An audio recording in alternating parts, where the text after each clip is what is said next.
Jesper, han skriver, hvordan hænger håndspålæggelse sammen med fjernhealing? Jamen, det er jo to vidt forskellige ting på den måde, at du selvfølgelig ikke kan lave håndspålæggelse på.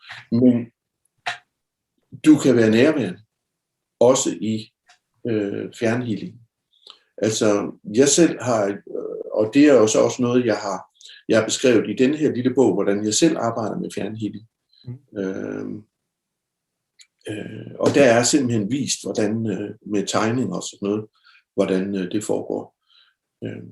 Og der kan man jo via det, altså nøjagtigt ligesom når du åbner radioen, eller din mobiltelefon ringer, så åbner vi tænker jo slet ikke over, jamen, den information, hvordan kan den blive transporteret igennem luften? Men det er jo ligesom på radiostationen, man siger, nu er vi i æteren. Og æteren er det element, hvor vores følelser også kan gøre en forskel. Altså det, vi kalder sommerfugleeffekten.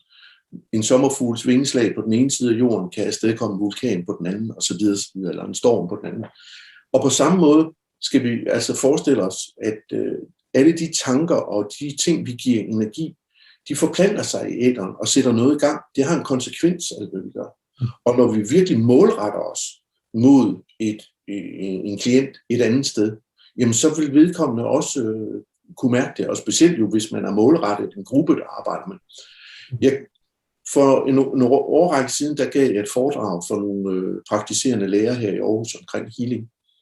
Og efter foredraget, der var der en af de kvindelige læger, der fortalte, og det synes jeg var modigt, fordi hun var jo sammen med nogle kollegaer, som ikke nødvendigvis synes, at energetisk healing var verdens bedste opfindelse.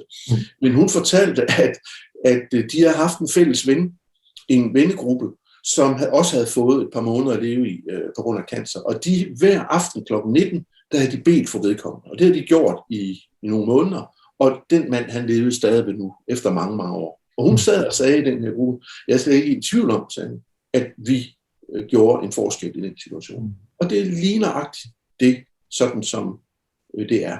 Der er også en læge, nu kan jeg ikke huske, hvad han har skrevet en bog, en amerikansk læge, han hedder Larry Dossey.